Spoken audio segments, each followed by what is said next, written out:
Bom, vamos para a mensagem? Então vamos bater um papinho aqui. Eu quero começar a mensagem com duas perguntas importantes para você refletir.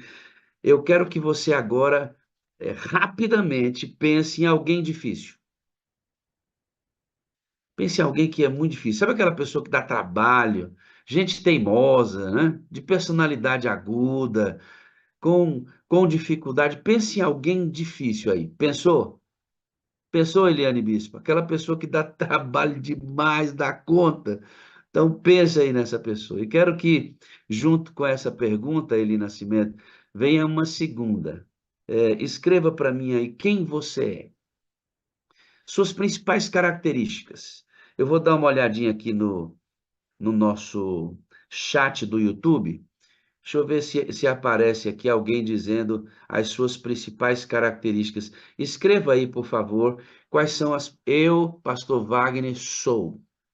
Minhas principais características são. Escreve aqui para mim no chat do nosso Zoom. Você que está aí no YouTube também, escreve para a gente. Eu queria ver como é que você se enxerga. Enquanto você se descreve, eu quero que você abra sua Bíblia em Gênesis capítulo 3, versículo 7. Mantenha essas duas perguntas na cabeça. É, pense em alguém difícil. Pensou? E aí eu queria que você descrevesse suas principais características. Você já disse isso. Sou missionária. A Rosângela disse, sou uma pessoa difícil. Eu sou difícil. Eu sou difícil também. Sou muito complicada. Sou crítica. Olha só, né? Sou maior inimiga. Tá aqui chovendo de colocações. Sou uma pessoa teimosa e insistente. Muito bem, esse pessoal deve ter ouvido uma mensagem minha por aí. Mas é isso mesmo, né? Vamos para a segunda. Primeira, pensou na pessoa difícil. Segundo, você se descreveu. Muito bem. Então vamos para Gênesis capítulo 3, versículo 7. Abre para mim a sua Bíblia e leia comigo o que está escrito lá. Gênesis 3, versículo 7. Diz assim, ó: os olhos dos dois se abriram e perceberam que estavam nus. Então juntaram folhas de figueira para tampar a sua nudez. Esse momento na Bíblia está relatando a triste hora em que Eva pecou, transgrediu a lei de Deus, ofereceu o fruto proibido a Adão e ele, por amor a Eva, comeu e ambos perderam a sua pureza. Daqui a pouco eu vou cumprimentar os pastores que aqui estão, mas por enquanto, pastor Aguinaldo, Gilberto Ludogério, Gilson Almeida, nosso missionário da Missão Pison, pastor Gilson, pastor Ivair Calazans, sempre aqui com a gente, um amado, pastor José Alves, pastor Luiz do Espírito Santo, pastor Carlos Nascimento, pastor Jael Enéas, dentre outros que estão no Zoom e YouTube distribuídos aí pela nossa possibilidade das plataformas. Uma coisa que eu queria que você pensasse comigo hoje é essa expressão. Eles viram que estavam nus. Alguns irmãos, e eu posso dizer para você que uma grande maioria, muita gente mesmo, imagina que Adão e Eva não percebiam sua nudez física. Eles não sabiam que estavam nus, nus mesmo, nus de nudez, de estar pelado. Eles sabiam que estavam nus? Eles sabiam que estavam pelados? Eles sabiam que estavam sem roupa? Sabiam ou não? Sim ou não? Claro que sabiam. Evidentemente que sabiam. Lembra da ordem que foi dada a eles? Crescer e multiplicar e encher a terra. Essa ordem de namorar, de fazer sexo, de trocar experiência, sensações, prazer, foi dada antes ou depois do pecado? Foi dada antes ou depois do pecado? Antes. E se foi dada antes do pecado, como é que eles iriam praticar a sexualidade, um dom que Deus deu para a humanidade, sem que eles sentissem atração física um pelo outro, sem que eles se desejassem? Era por osmose? Era em braille? Não estou vendo nada, né? Era, não? Não. Obviamente, eles sabiam que estavam nus. Eles se viam. Adão sabia como Eva era uma mulher linda e ela atraía Adão sexualmente. Eva via em Adão um homem lindo e ela se atraía por ele e tinha atração sexual por ela, por ele. Ambos tinham, porque sexo, atração sexual, heterossexualidade é um dom divino, Ludinha. É um dom divino. Mas então, se eles sabiam que estavam nus, por que que a Bíblia diz que eles perceberam que estavam nus? É que Adão e Eva eram cobertos pela justiça de Deus e eles eram absolutamente alinhados à vontade do Senhor. Não havia no coração de Adão e Eva nenhuma propensão, desejo pecaminoso. Eles eram absolutamente puros. E o que eles produziam de obediência podia ser aceita por Deus, porque a obediência de Adão e Eva era uma obediência justa, já era uma obediência santa, porque eles estavam em completa harmonia com Deus. Então, queridos, aprenda hoje que quando eles pecam, Anne, e eles veem que estavam nus, não tem a ver com a nudez física. Dessa eles já sabiam. É a nudez espiritual. Quando eles pecaram, eles perceberam pela primeira vez o momento em que estavam desalinhados com Deus. Estavam agora nus daquela, Lucélio Silva, estavam nus daquela justiça que os cobria. Estavam nus daquela justiça que os cobriam, melhor dizendo. Eles perceberam que haviam desobedecido e eles sentiram pela primeira vez uma coisa ruim dentro deles.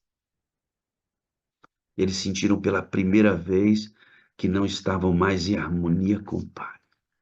Pela primeira vez, eles haviam percebido a deformidade do pecado. Naquela hora, amigos, deixe-me dizer uma coisa aqui sem nenhum constrangimento. Naquela hora, eu quero dizer para vocês que Adão e Eva, eles criaram um monstro. Deus criou Adão e Eva perfeito, uma bênção, e eles criaram um monstro chamado natureza pecaminosa.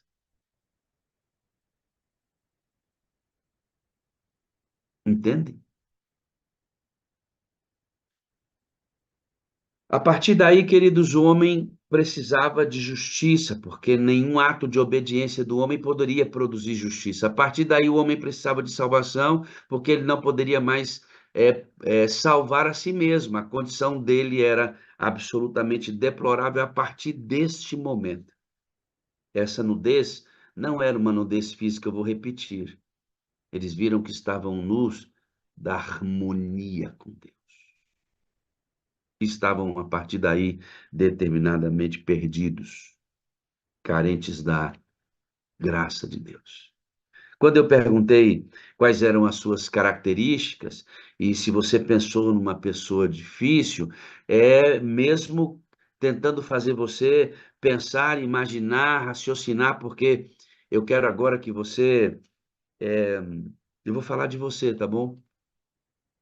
Eu vou falar de você agora. É. E desculpa se você não gostar, porque eu vou falar de mim também. Vou falar de mim também. Abra sua Bíblia, por gentileza, no livro de Gálatas, no capítulo 3. Gálatas, no capítulo. Deixa eu dar uma olhadinha no capítulo que a gente vai estudar. Desculpa. Gálatas 5, versículo 20. Gálatas 5, verso 20. Vou falar de você, viu? Vou falar de mim e, por favor, não se assombre, porque é exatamente isso. Vamos ler o verso 19? Diz assim, ó: Ora, Gálatas 5:19. Ora, as obras da carne são manifestas: imoralidade sexual, impureza, libertinagem, idolatria, feitiçaria, ódio, discórdia, ciúme, ira, egoísmo, dissensão, facção, inveja, embriaguez, orgia, e coisas semelhantes. Eu os advirto que antes já os adverti dos que praticam estas coisas não herdarão o reino de Deus. Quem você é? Irmão, você é invejoso. Você é feiticeiro. Eita, é tão duro isso aqui, né? Ó, você é imoral. Você tem naturalmente ódio dentro de você. Eu tenho naturalmente o egoísmo, as dissensões, facções. Eu sou dado à facção, eu sou dado à impureza, eu sou inclinado a dissensões, eu sou inclinado a criticar ao invés de elogiar, eu sou inclinado para o mal. Essas coisas, queridos, estão dentro de você.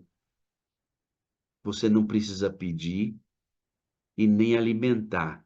E eu vou dizer uma coisa para você: essas coisas não morrem dentro de você, elas podem ser controladas.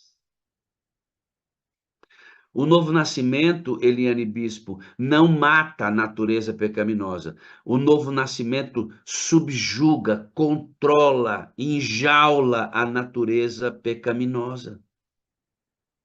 Se você tiver que pensar em alguém difícil, faz um favor, pense em si mesmo. Não pense em outra pessoa, não, porque você é esta pessoa. Eu sou essa pessoa que eu acabei de descrever naturalmente. Você nasce assim. Eu nasço assim. Entende isso? Você nasce assim. Esse monstro foi criado por Adão e Eva, eles pagaram preço, tiveram que se arrepender, buscar remissão dos seus pecados, estão perdoados, estarão no céu. Foram resgatados. Mas a herança de Adão e Eva perpassou por cada ser humano e todos nós nascemos escravos deste monstro que nos desfigura e nos desalinha da pessoa. Se tem uma pessoa no mundo que você tem que ter cuidado, é com você mesmo. Às vezes a gente fica cuidando da vida dos outros e pensando, mas como isso, como é que aquela pessoa pode. A pessoa que você tem que mais ter cuidado, olho arregalado, para essa pessoa não trair você, é você mesmo. Cuidado com você. Você não presta. Eu não presto, irmãos. Nós temos uma inclinação natural que nos tirou da presença de Deus. E nós temos que ter constante vigilância. Não vigie os outros, vigie a você mesmo. Sabe, queridos, a gente põe a culpa em Satanás por nossos pecados. Eu já vi muita gente dizer assim: rapaz, é muito difícil, Satanás é muito astuto, Satanás é muito esperto. De fato, todos os pecados que cometemos, a base desse pecado, o culpado é ele mesmo. Porque se ele não tivesse transgredido, caído, nós não passaríamos por isso. Sim, Satanás é culpado na base pelo pecado de todas as pessoas. Mas quando você peca, a culpa é sua, porque você poderia escolher não pecar. Satanás não pode pecar por você, é você quem tem que escolher isso. Ele pode tentar você, mas quem escolhe pecar é você. Se você tiver que cuidar muito bem, ter cuidado com relação a alguém, tenha cuidado com relação e preocupação a respeito de você mesmo. Você é seu principal inimigo. Você é seu principal inimigo. Li o texto de Efésios no início da sala, diz assim, ó, não é contra, lá diz assim, ó, não é contra ser humano a nossa batalha. Nossa batalha é contra nós mesmos e contra Satanás, que fica se organizando para detonar a cabeça da gente. E você fica, mas problema lá do meu casamento é o meu marido. Não, é você, irmão. Problema da sua igreja é você. problema lá no seu trabalho é você, são os outros. A luta não é contra o irmão, a luta é contra você mesmo. Olhos arregalados, vigie seu coração, vigie as entradas da alma. A luta é contra esse miserável que mora dentro de você, irmão. Às vezes a gente fica se achando alguma coisa, né? Às vezes a gente acha que é alguma coisa. Ah, eu estudei, aí eu tenho trabalho aqui, aí eu tenho uma função na igreja. Olha como as pessoas acham que não, irmãos, nós não, nós não temos valor intrínseco nenhum por causa dessa natureza corrompida. Pensou em alguém difícil? Quando você se descreve, você começa por onde? Sabe, irmãos? Ter consciência de quem nós somos e da real condição natural do ser humano é uma prerrogativa básica para você vencer. Porque se você não se auto-reconhece, como é que você vai se precaver contra você mesmo? E a gente fica tentando cuidar, né, da vida do outro. Ó, irmão, cuidado! Cuidado com o cisco que está no olho do teu irmão, se você tem uma trave no seu. E algumas pessoas ficam, mas pastor, que trave é essa? Tá aí, amigo, é o fruto da carne. Eu vou ler a carne, eu vou ler a trava que está no nosso olho de novo, ó. Idolatria, feitiçaria, ódio, discórdia, ciúme, ira, egoísmo, dissensão, facções, inveja, embriaguez, orgia, coisas semelhantes. Eu advirto, como já antes os tenho advertido, que quem pratica estas coisas não herdarão o reino de Deus, irmão. Olha o tamanho da trave que tem no seu olho. E você fica olhando no cisco que está no olho do teu irmão. Ei, irmão, vigia você mesmo. Cuida de você. Cuida de você. Você está perdido, irmão. Eu também. A nudez que Adão e Eva nos deu como herança tira a gente da presença de Deus e, consequentemente, nos coloca numa condição de perdidos naturalmente. Davi vai falar sobre isso no Salmo. Ele diz: fui gerado em pecado no ventre da minha mãe. Não que Davi considerasse sexo algo pecaminoso, não. Mas ele está se referindo exatamente isso. Aquele embriãozinho que cresceu, que se tornou um ser humano, coração, pulmão, é um pecador natural. Nós gostamos de pecar naturalmente. Isso é tão verdade que a Bíblia trabalha o tempo inteiro para ver se o Espírito Santo consegue que a gente se torne alguém bom, no sentido de ser semelhante a Jesus. Olha como nós somos totalmente deteriorados. A Bíblia trabalha para que alguma bondade venha em nós. E o problema é o irmão da sua igreja? E o problema é o seu marido? O problema é o seu vizinho? Não, irmão, não. Não estou dizendo isso com isso que não existam pessoas difíceis, de tratos complicados, de personalidades bem severas, que tenham. Sim, eu sei que tem, mas enquanto eu estiver olhando sempre que o problema é o outro, não nunca vai se resolver. Então, eu quero que você se entenda como alguém nu hoje, não de roupa, mas naturalmente nu, de qualquer semelhança com Jesus. Esse é você. Esse é você. Esse sou eu. Abra a Bíblia, por gentileza, no livro de João, capítulo 3, verso 16. E como eu disse, a sala tem uma inclinação poderosa à Bíblia, né? Nós amamos a palavra. A Bíblia tem que ser estudada, sabe, irmãos?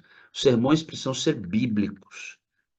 A gente não pode ficar contando muita historinha, não, sabe? A gente não pode ficar explicando muitas coisas relacionadas a tantas outras que o texto bíblico e o seu significado e a sua verdade ficam. ficam irrelevantes diante de tanta coisa que a gente diz e não estuda a Bíblia. A Bíblia precisa ser estudada, irmãos. São João capítulo 3, verso 16, é um texto talvez o mais conhecido das Escrituras Sagradas, porque Deus amou tanto o mundo que deu o seu Filho unigênito para que todo aquele que nele crê não pereça, mas tenha vida eterna. Deus vendo que essa natureza iria levar todos nós à perdição, o plano foi montado para salvar você. Um plano foi feito para salvar a sua vida, irmão. Olha que coisa maravilhosa, né? Um plano foi feito para salvar a sua vida.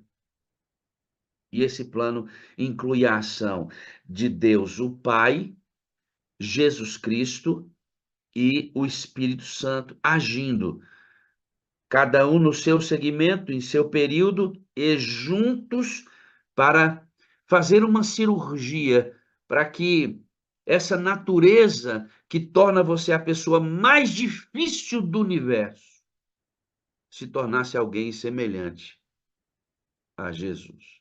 O plano é esse: pegar esse serzinho estragado e tornar esse ser semelhante a Jesus. O plano, Maria Rosa Almeida, é esse.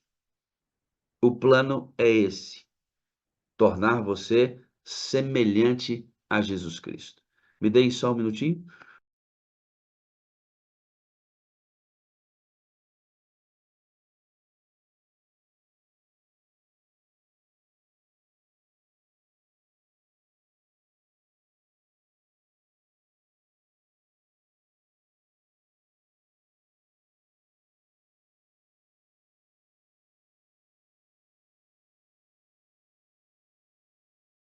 Prontinho.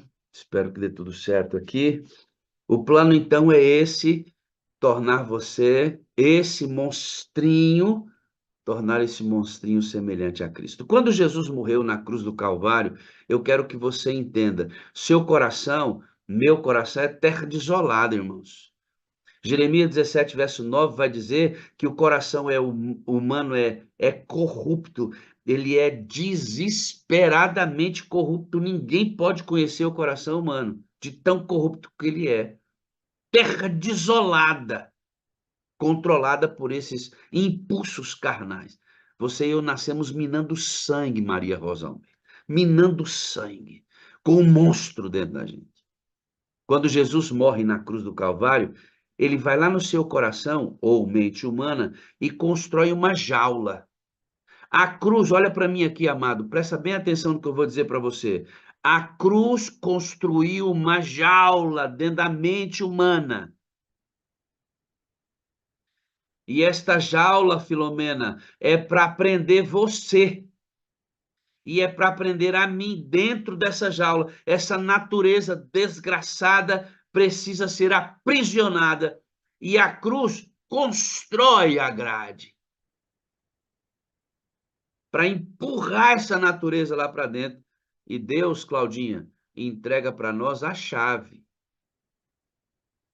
Porque deixa eu dizer para vocês uma coisa, queridos. Deus não tomará as decisões que são concernentes a você, muito embora ele esteja influenciando o tempo inteiro para que você tome as melhores decisões. Nós temos que enjaular pelo poder de Deus essa natureza dentro dessa jaula, grade construída pela cruz do Calvário. O corpo de Cristo dilacerado, sangrando, minando sangue, sofrendo por nós, a morte dele na cruz, sua ressurreição, sua intercessão no santuário, construíram uma jaula e onde essa natureza deve ser presa lá dentro, e ele dá a chave para a gente manter essa natureza controlada. Então, queridos, nós precisamos enjaular a nós mesmos. Vou viver preso, pastor. Não vou ter mais liberdade. Ei, ei, porque Deus amou o mundo de tal maneira que deu seu Filho unigênito para que todo aquele que nele crê não pereça, mas tenha vida eterna e passe a guardar a lei da liberdade. A lei que passamos a guardar é a lei da liberdade, mas não estou entendendo. Eu vou enjaular a minha própria natureza e vou viver livre. É porque quando eu aceito Jesus Cristo, amado, morre um, enjaula um para nascer outro. Que coisa tremenda, né? Eu prendo a natureza pecaminosa, morro para esse mundo, nasço em Cristo Jesus e um novo homem nasce com uma nova natureza, livre desta natureza que está subjugada, não morre, latente dentro da gente. Vacila para você ver se ela não vem. Vacila para você ver se não vem. De vez em quando ela morde você, Roseli. E aí você fala assim: meu Deus do céu, como é que eu pensei isso?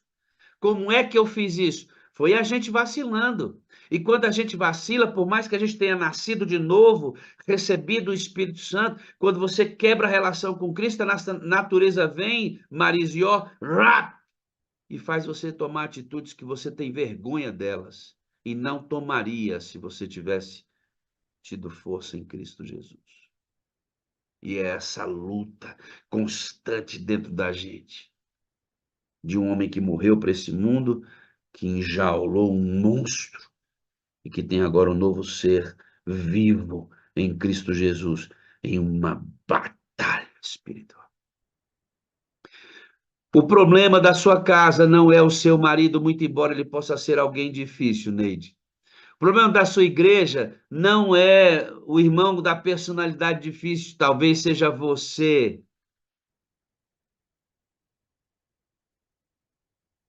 Entender isso é fundamental para você prosseguir na sua vida cristã.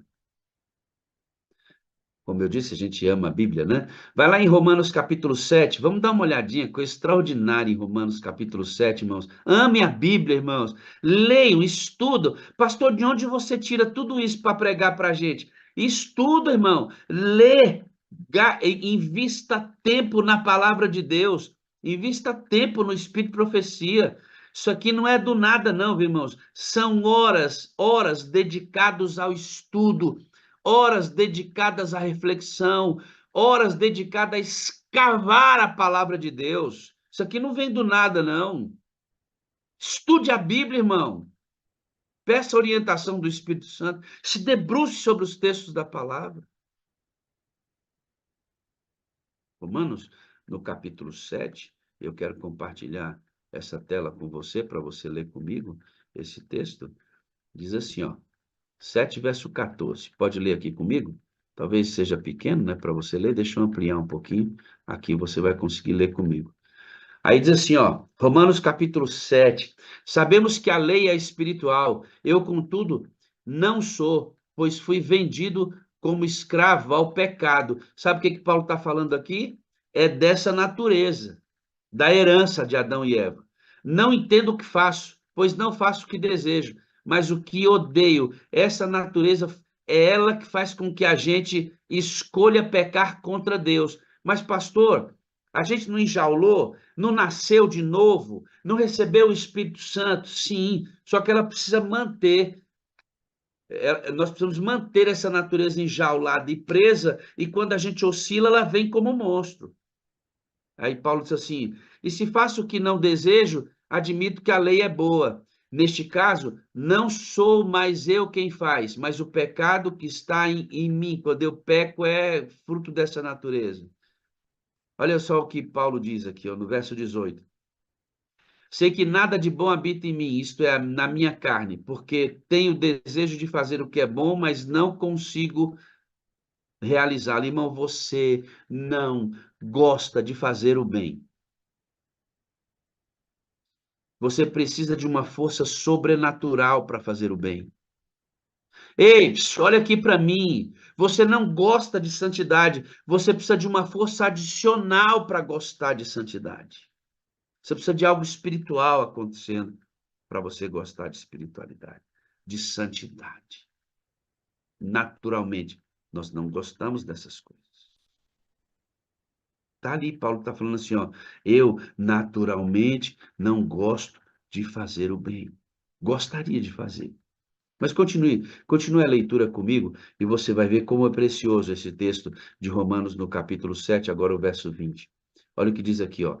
Pois o que faço não é bom, pois o que faço não é o bem, mas que desejo, mas o mal que não quero fazer, esse eu continuo fazendo. Ora, se faço o que não quero, já não sou eu quem o faz, mas o pecado que habita em mim. Assim, encontro esta lei que atua em mim. Quero fazer o bem, o mal está junto de mim. Se Paulo fosse dizer quem ele era, sabe o que que Paulo dizia de Deus a respeito dele mesmo? Eu sou um miserável mesmo. Entendeu? Se Paulo tivesse que falar sobre ele mesmo, ele diria: Eu sou um miserável. Mas não foi, você não aceitou Jesus, não é novamente filho, mas naturalmente, guardado dentro de mim, tem um miserável. Você tem que entender isso.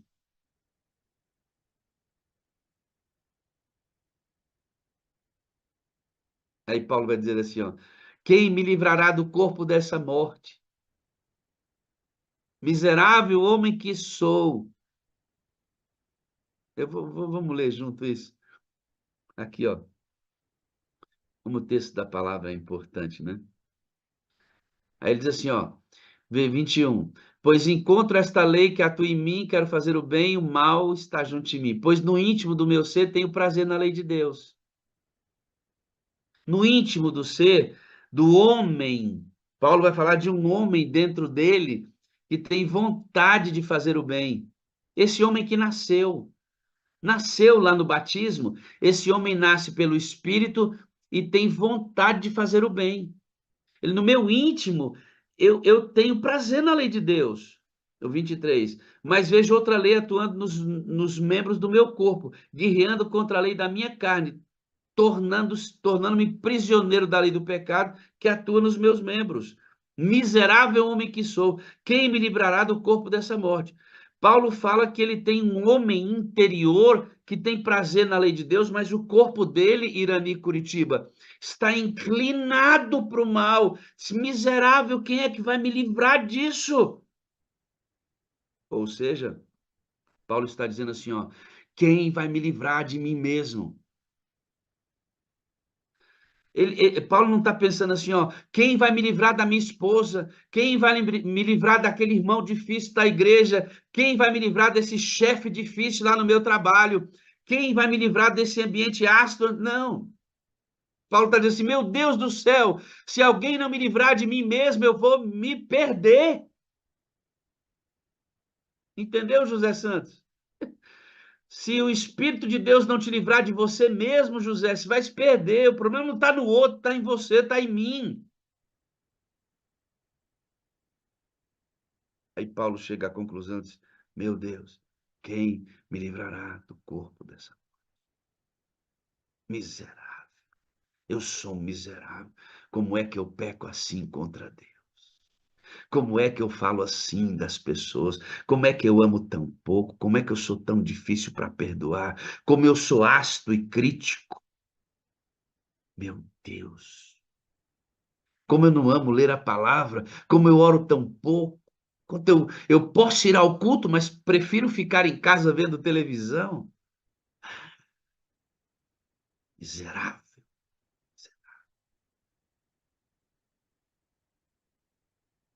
Se eu parasse essa mensagem aqui, você poderia entrar em desespero e dizer assim: meu Deus do céu, eu estou perdido. Mas eu quero que você faça como aquelas pessoas que ouviram o sermão de Pedro, disseram assim: Pedro, depois que o senhor pregou isso aí, o que que eu preciso fazer para ser salvo? Aí eu preciso voltar ao texto bíblico, onde nós estávamos estudando, e continuar lendo com você o último versículo que transpõe Romanos 7 para Romanos 8. O verso 25, Paulo diz assim, ó: Mas graças a Deus por Jesus Cristo, nosso Senhor, de modo que, Com a mente eu próprio sou escravo da lei de Deus, mas com a carne da lei do pecado. Paulo então fala assim, ó, mas graças a Deus por Jesus Cristo. Sabe como é que ele começa Romanos 8? Nenhuma condenação há para os que estão em Cristo Jesus. Elias Ferraz, não há lugar tão profundo, não há pecado tão grave, não há distância percorrida que seja problema para Deus. Porque onde abundou o pecado, superabundou a graça. A esperança, amados, para qualquer ser humano que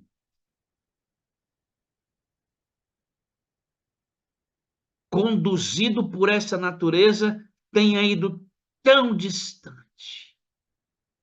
Eu sei que se levantássemos o tapete da vida de cada um de nós aqui, Marcelo Novaes, nós teríamos, Bianca Almeida, vergonha de muita coisa. Mas graças a Deus por nosso Senhor Jesus Cristo. Ele, queridos, é a solução para esta natureza pecaminosa. Ele vem para nós e é ele quem tem poder de subjugar essa natureza. É ele quem nos dá a condição de aprisionar esse monstro feroz que não gosta de Deus e viver como alguém que ama, dedicando sua vida. Cristo, graças a Deus por Jesus Cristo. E aí, estudando o tema para apresentar para vocês, me deparei com um texto no Caminho a Cristo e preparei algumas imagens para que você pudesse compartilhar comigo a leitura. Olha o que Ellen White diz no Caminho a Cristo. Visto como somos pecaminosos, profanos, não podemos obedecer perfeitamente a uma lei santa. Não possuímos justiça em nós mesmos, com a qual pudéssemos satisfazer as exigências da lei de Deus. Sabe o que ela diz aqui? Visto como somos pecaminosos, profanos, ela diz: nós somos. Não tenha uma falsa ideia de você, senão você mesmo vai levá-lo para o inferno. Nós somos profanos. E se tem alguém que você tem que se preocupar, é com você mesmo. Pastor, mas já aceitei Jesus. Está salvo em Cristo, amém. Mas mora dentro de você um profano, um adúltero que precisa ser controlado pela presença permanente de Cristo. Cuidado com você mesmo. Você pode se levar para o inferno. Mas ela continua a apresentar o remédio para essa natureza desgraçada que habita dentro de nós. Olha o que ela diz, ó. Mas Cristo nos proveu um meio de escape. Viveu na terra em meio de provas e tentações, e como as que nos sobrevêm a nós. Quem é o escape para a natureza pecaminosa? Quem é que me ajuda a manter subjugado esse monstro que odeia a Deus? Cristo Jesus, graças a Deus por Ele. Ele, Jesus, é o nosso escape. Viveu uma vida sem pecado, morreu por nós e agora se oferece para nos tirar os pecados e dar-nos a sua justiça. Esse homem destituído, desalinhado, nu, recebe de novo a justiça que perdeu no Éden, mediante o oferecimento da morte do ente santo, chamado Jesus Cristo, e ao aceitá-lo como Salvador, ele me cobre com a justiça, e eu sou visto diante de Deus, como se eu nunca tivesse pecado. Glória a Deus, aleluia por isso. Se vos entregardes a ele e o aceitardes como vosso Salvador, sereis então, por pecaminosa que tenha sido vossa vida, considerado justo por sua causa. O caráter de Cristo substituirá o vosso caráter e sereis aceitos diante de Deus exatamente como se não houvesseis pecado, amigo. Não há motivo para o desespero, muito embora você tenha que lutar contra você mesmo, a mais difícil das batalhas, porque Cristo é o nosso escape. Nele temos toda a segurança para a vitória. Você não é chamado para lutar contra Satanás, irmão. Você não é chamado para lutar contra Satanás. Você não pode. Ele é um anjo que foi um anjo celestial. Hoje, um anjo destituído da presença de Deus. Ele odeia os anjos, odeia os homens, ele odeia ele mesmo. Você não pode vencê-lo. Ele já foi vencido pelo sangue na cruz do Calvário. Ele já foi vencido. Você é chamado a vencer você mesmo. Você, Marcelo, é a sua maior batalha. Eu sou o meu pior inimigo. O problema não está nas pessoas, irmãos. Está em você mesmo. Cuidado com você. Cristo é a nossa solução, amados.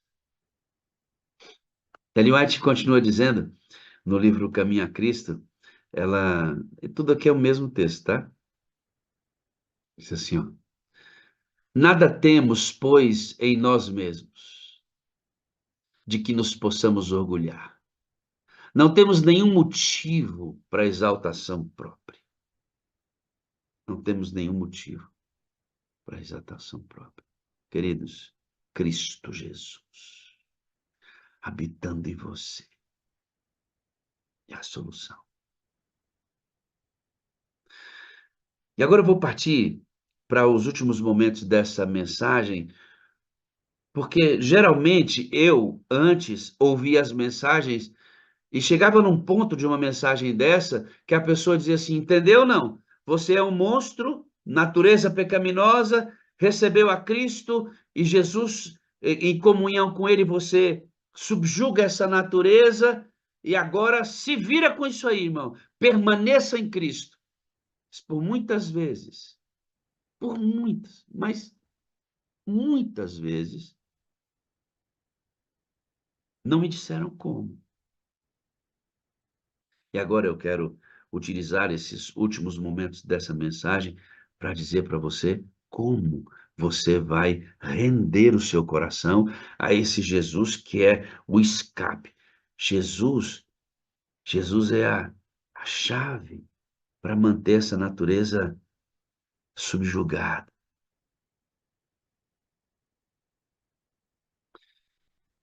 No mesmo texto de Gálatas, no capítulo 5, se você quiser novamente abrir a sua Bíblia e acompanhar comigo, tem algo maravilhoso escrito lá. Gálatas 5, no verso 22 agora, logo depois dos que nós lemos sobre o fruto da carne, está escrito assim, ó, mas o fruto do Espírito é amor, dois pontos, alegria, paz, paciência, amabilidade, bondade, fidelidade, mansidão e domínio próprio. Contra essas coisas não há lei. Não é incrível? Não é incrível que o homem in natura, nu da presença de Deus, possa controlar essa natureza pela presença de Cristo? E agora esse mesmo homem tem condições de produzir o fruto. Amado, você tem condições de produzir o fruto do Espírito. Qual é o fruto do Espírito? O próprio caráter de Cristo impresso em você. Irmão, se Jesus é um milagre, desculpe, Jesus não é Seer, ele é um milagre. Você quer explicar como é que ele foi gerado no ventre de Maria? Não, não me vem explicar isso, Rose. Não tem como explicar como Jesus foi gerado lá dentro do ventre dela.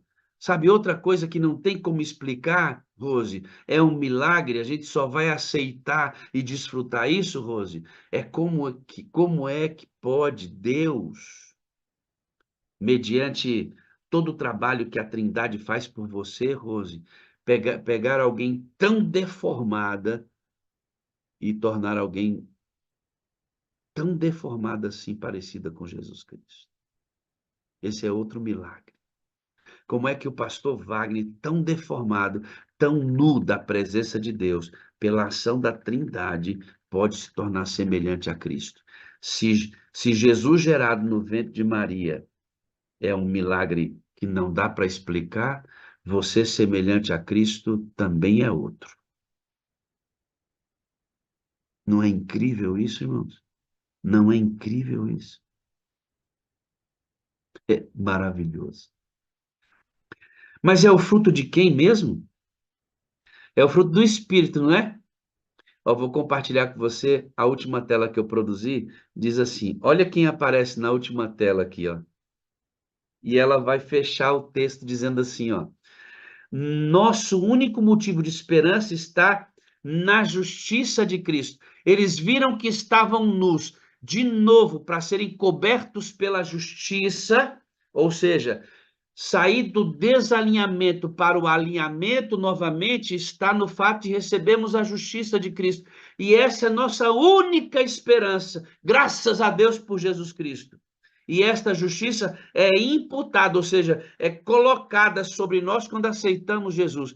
Aí está a primeira parte da nossa esperança. Sabe qual é a segunda parte da nossa esperança? Ela diz: e naquela atuação do seu Espírito em nós e através de nós. Aí, amados, toda vez que eu ouvia mensagens como essa, eu só parava aqui, a justiça de Cristo, mas não me diziam que para eu receber essa justiça era mediante a atuação do Espírito Santo em mim e dentro de mim. Nunca me explicaram isso. E eu não posso terminar essa mensagem sem explicar como é que você vai centralizar a pessoa de Cristo com sua justiça. Isto acontece mediante a pessoa do Espírito Santo. E como acontece isso? Bom, vamos para mais dois textos da palavra de Deus. Efésios, no capítulo 5, verso 18. Abre lá. Nós já lemos esse texto muitas vezes e nós vamos lê-lo ainda muitas vezes na sala, até que a compreensão dele esteja cristalizada em sua mente. Efésios 5, verso 18. Pode abrir lá, por gentileza. Efésios 5, verso 18. Lá está escrito assim, ó: não se embriaguem com vinho, porque ele traz confusão, mas deixem-se encher pelo Espírito Santo. Sabe como é que você mantém a natureza pecaminosa enjaulada pela cruz do Calvário? Mediante o enchimento do Espírito Santo. Se você não estiver cheio do Espírito Santo, essa natureza vai destruir você. Enchei-vos. E encher aqui, irmãos, é transbordar. É pedir todo dia. É pedir toda hora, até o ponto que o Espírito Santo vem e traz a própria mente de Cristo para nós, como Paulo fala. Então, primeira coisa, me encher do Espírito. E depois, você vai para um segundo passo. Gálatas, no capítulo 5, verso 16. Abra sua Bíblia, por gentileza, no livro de Gálatas 5, verso 16. Aí diz assim, ó: por isso vos digo, vivam, andem no Espírito, de modo que vocês não satisfarão o desejo do monstro. Ah, não está escrito aí? Está escrito aí, não? Andem no Espírito, Geralda, e vocês não satisfarão os desejos da carne. Que carne é essa? O monstro.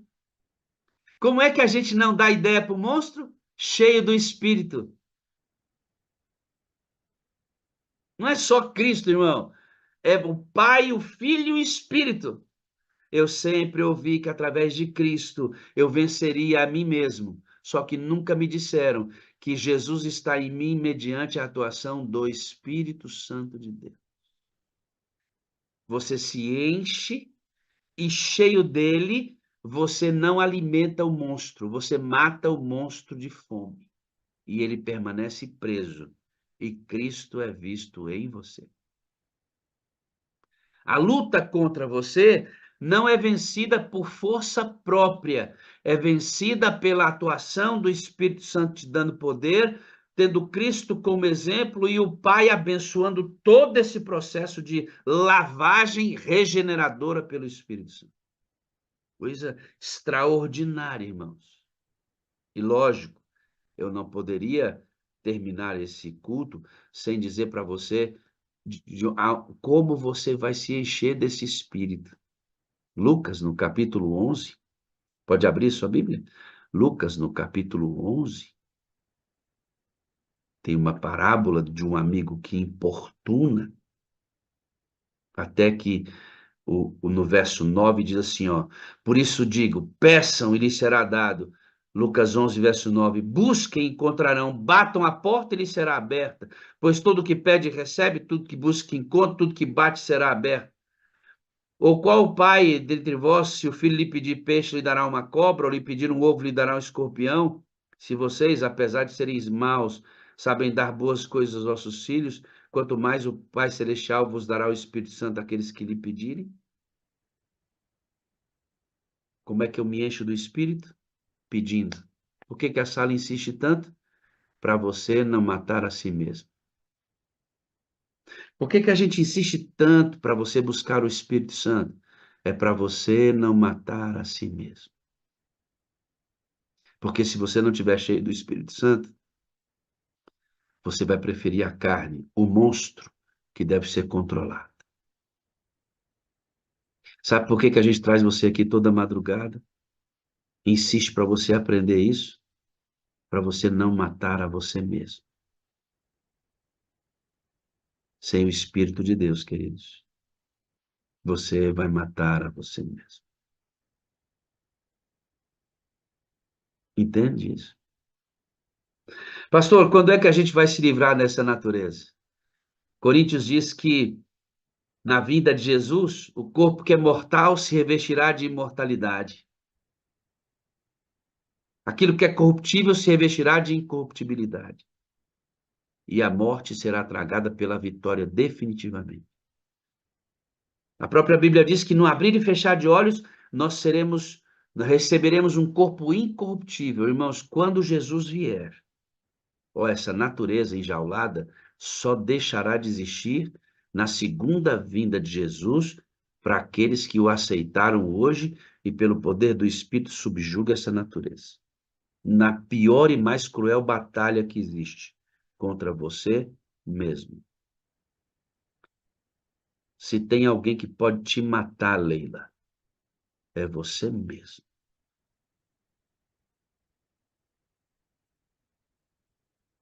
Então, até que Jesus venha, precisamos lutar contra essa natureza pelas forças concedidas pelo Espírito, recebido todo dia, mediante um fervoroso clamor.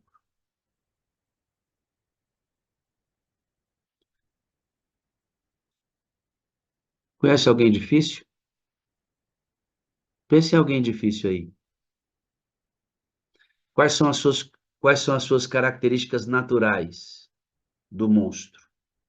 Quais são as suas características sobrenaturais do Espírito?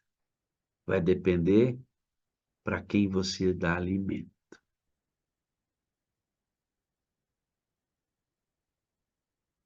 Bom, ao terminar essa mensagem, eu gostaria de propor a você uma última reflexão. Quem aqui quer ser aprovado?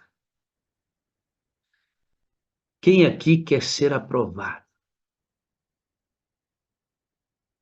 Quem aqui quer ser, no dia da prestação de contas com o Senhor, recebido como filho no reino? Quem?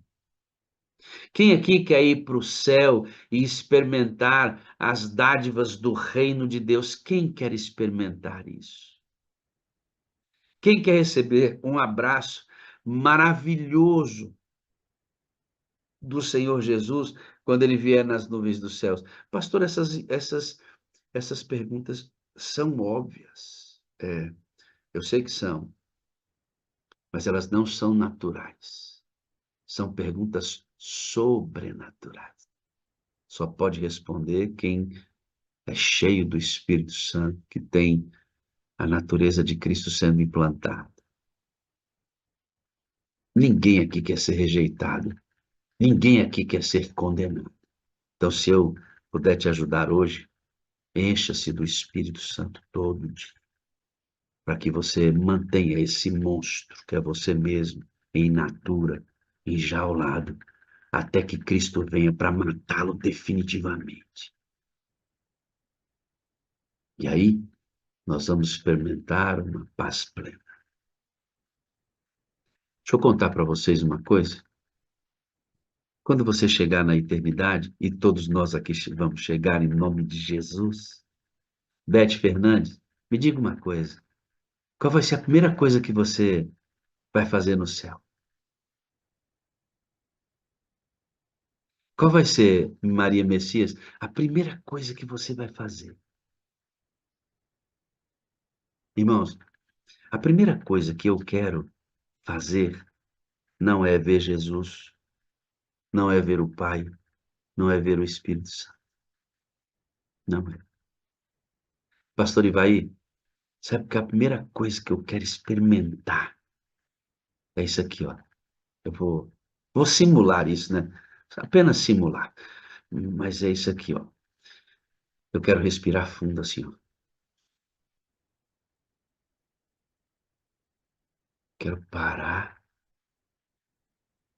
e sentir pela primeira vez na minha caminhada que eu não tenho desejos pecaminosos. Porque que sentido teria, pastor Ivaí, se eu encontrasse Cristo na sua segunda vinda, ainda com o monstro dentro de mim? Tem nenhum sentido isso. Eu continuaria infeliz. A primeira coisa, Rose, que eu quero antes mesmo de ver Jesus, é ver a mim mesmo livre por Cristo desse monstro que me faz trair a Cristo. E quando eu respirar, eu não sentir mais desejo de pecar, eu vou encontrar o meu mestre. E quando eu abraçar Jesus, eu vou dizer assim, ó, obrigado, eu estou livre de mim mesmo para sempre. Obrigado, Jesus, eu estou livre de mim mesmo para sempre. Eu nunca mais vou trair. É isso que eu quero sentir. Por enquanto, a gente vai sonhando com isso, né? Por enquanto, a gente vai sonhando com isso, certos da vitória, porque o Senhor, Ele nos concede essa vitória. Eu quero experimentar uma entrega plena e total para nunca mais trair a Cristo. Eu preciso disso.